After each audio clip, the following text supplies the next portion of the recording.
आज हम देखेंगे मनोविज्ञान से संबंधित कुछ महत्वपूर्ण प्रश्न। अगर आप टेट, सुपर टेट या सी टेट की तैयारी करना चाहते हैं तो आप हमारे चैनल से जुड़ सकते हैं। अगर आपको किसी भी इस बारे में डिटेल में जानकारी चाहिए तो आप हमारे चैनल पर जाकर वीडियो देख सकते हैं। मनोविज्ञान से जो महत्वपूर्ण टॉपिक हैं उनके बारे में हमने डिटेल से समझाया है, सिद्धांत के बारे में अच्छे से बताया है। तो चलिए शुरू करते हैं आज का टॉपिक, कुछ महत्वपूर्ण प्रश्नोत्तर मनोविज्ञान से संबंधित। पहला प्रश्न हमारा है, पश्च अन्वेषण तथा साधन साक्ष्य विश्लेषण निम्न में से किसके उदाहरण हैं? पश्च अन्वेषण तथा साधन साक्ष्य विश्लेषण निम्न में से किसके उदाहरण हैं? एल्गोरिदम, मानसिक वृत्ति, स्वतः शोध या प्रक्रियात्मक स्थिरता। तो ये किसके उदाहरण हैं? ये है स्वतः शोध। स्वतः शोध जो विधि है उसके उदाहरण है पश्च अन्वेषण और साधन साक्ष्य विश्लेषण।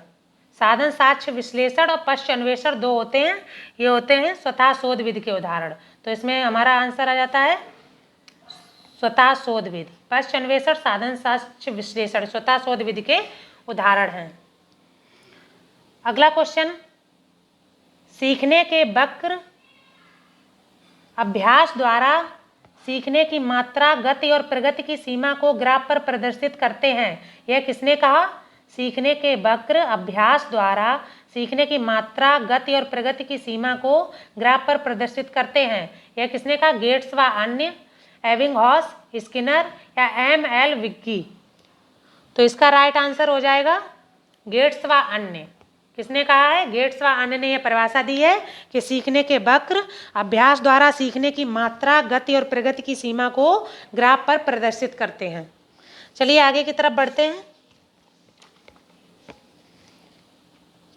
अगला क्वेश्चन है हमारा,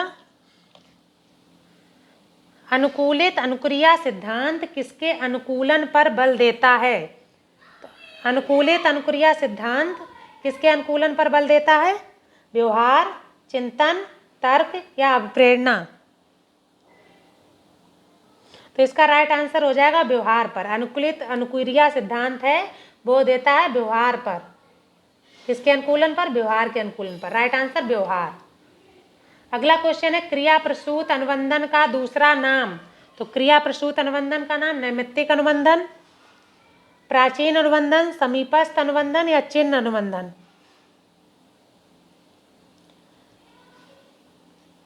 क्रिया प्रसूत अनुबंधन का दूसरा नाम क्या होगा? तो क्रिया प्रसूत जो अनुबंधन है B.F. स्किनर ने दिया था, ठीक है। तो इसका नाम क्या है? नैमित्तिक अनुबंधन। दूसरा नाम हो जाएगा नैमित्तिक अनुबंधन। अगला क्वेश्चन है, कोहलर यह सिद्ध करना चाहता था कि सीखना स्वायत्त यादृच्छिक क्रिया है, संज्ञानात्मक संकार्य है या एक ऐसी स्थिति है जिसमें व्यक्ति पशु से श्रेष्ठ है, परिस्थिति के विभिन्न अंगों का प्रत्यक्षीकरण है। तो क्या है? कोहलर अपने प्रयोग से क्या सिद्ध कर रहा था? कि संज्ञानात्मक संकार्य है। इसका राइट आंसर हो जाएगा बी, संज्ञानात्मक संकार्य है। चलिए आगे की तरफ बढ़ते हैं। अगला क्वेश्चन हमारा आ जाता है, किसी भी नई भाषा को सीखने के लिए कहाँ से प्रारंभ किया जाना चाहिए?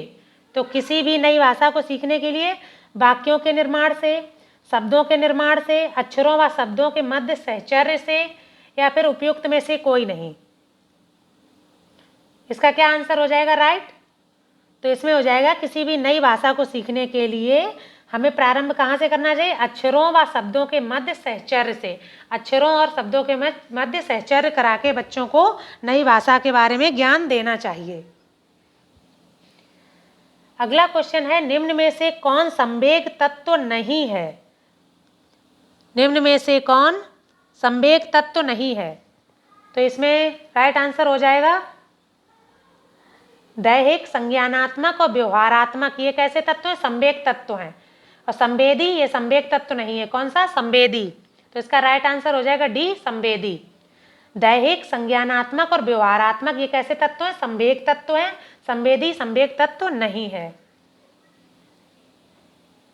अगला क्वेश्चन आ जाता है, निम्न में से कौन सा अच्छे शिक्षण की विशेषता है? कौन सा अच्छे शिक्षण की विशेषता है? निम्न में से कौन सा अच्छे शिक्षण की विशेषता है? जनतांत्रिक, सहानुभूतिपूर्ण, स्वेच्छाचारी या वांछनीय सूचनाएं देने वाला। इसका राइट आंसर क्या हो जाएगा?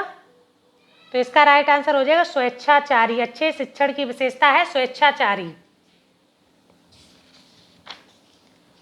चलिए अगले क्वेश्चन को देखते हैं। अब प्रेरणा का प्रत्याशा सिद्धांत किसके द्वारा दिया गया?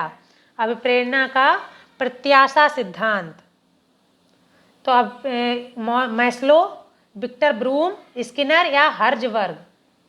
तो इसका राइट आंसर हो जाएगा विक्टर ब्रूम द्वारा दिया गया। जो अब प्रेरणा का प्रत्याशा सिद्धांत है वो दिया है विक्टर ब्रूम ने।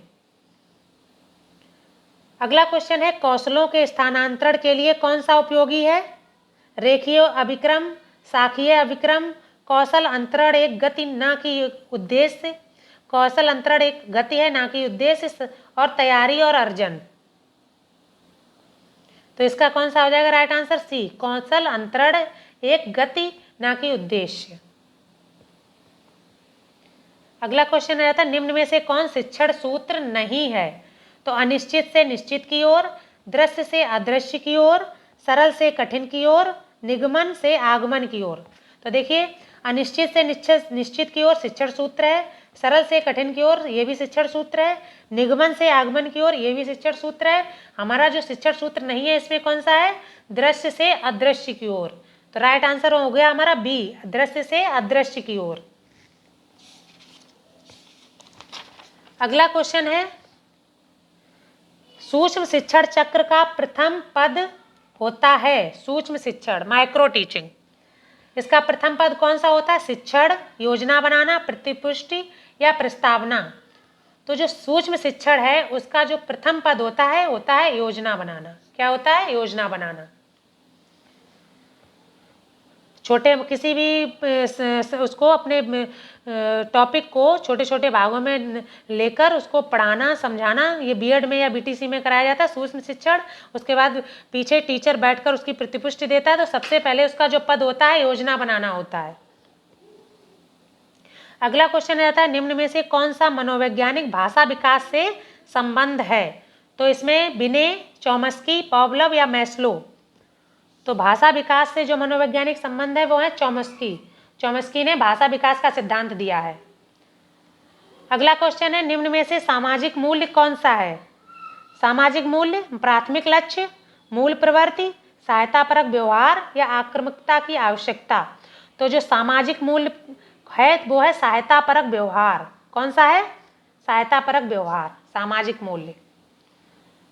अगला क्वेश्चन है द बिहेवियर ऑफ ऑर्गेनिज्म नामक पुस्तक के लेखक स्किनर, हल, पॉवलव या थॉर्नडाइक।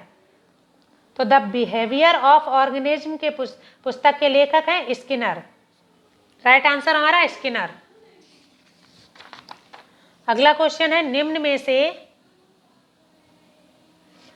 में से कौन सा शिक्षण का स्तर नहीं है? अवबोध स्तर, परावर्ती स्तर, स्मृति स्तर या दूरदर्शी स्तर। तो अवबोध स्तर, परावर्ती स्तर और स्मृति स्तर ये है शिक्षण के स्तर। इसमें जो स्तर नहीं है वो है दूरदर्शी स्तर। दूरदर्शी स्तर ये शिक्षण का स्तर नहीं है। अगला क्वेश्चन हमारा रहता है हम करके सीखते हैं। हम करके सीखते हैं ये किसने कहा? योकन, सिम्पसन, डॉक्टर मेस या कॉलेसनिक ने। तो ये कहा है डॉक्टर मेस। राइट आंसर हमारा सी, डॉक्टर मेस। हम करके सीखते हैं कहा किसने? डॉक्टर मेस ने। अगला क्वेश्चन हमारा निम्न में से कौन सा सृजनात्मक प्रक्रिया से संबंधित नहीं है? तो सृजनात्मक प्रक्रिया से जो संबंधित नहीं है उद्भवन, अभिप्रेरणा, आयोजन या प्रबोधन। तो इसमें जो संबंधित है वो उद्भवन, आयोजन और प्रबोधन। जो संबंधित नहीं है वो है अभिप्रेरणा। अभिप्रेरणा सृजनात्मकता से संबंधित नहीं है। अगला क्वेश्चन है निम्न में से कौन सा सूक्ष्म शिक्षण की विचारधारा से संबंधित नहीं है? बुश, डेविड ह्यूम, एलेन और एचिसन। तो इसका आंसर हो जाएगा देखिए इसमें सूक्ष्म शिक्षण की जो विचारधारा उससे बुश, एलेन और एचिसन संबंधित हैं। सूक्ष्म शिक्षण की विचारधारा एचिसन, बुश, एलेन ने दी है और इसका जो नहीं है वो है डेविड ह्यूम। डेविड ह्यूम इस विचारधारा से सूक्ष्म शिक्षण की विचारधारा से संबंधित नहीं है। अगला क्वेश्चन है निम्न में से कौन सा वृद्धि और विकास का प्रथम चरण है? शारीरिक विकास, सामाजिक विकास, नैतिक विकास और मानसिक विकास। तो इसमें वृद्धि और विकास का प्रथम जो चरण है वो है शारीरिक विकास। राइट आंसर हमारा शारीरिक विकास। तो हमने अभी पढ़े हैं मनोविज्ञान से संबंधित कुछ महत्वपूर्ण प्रश्न, बहुविकल्पीय प्रश्न। अगर आपको हमारा टॉपिक पसंद आता है तो please like and subscribe Aarohi classes. Thank you.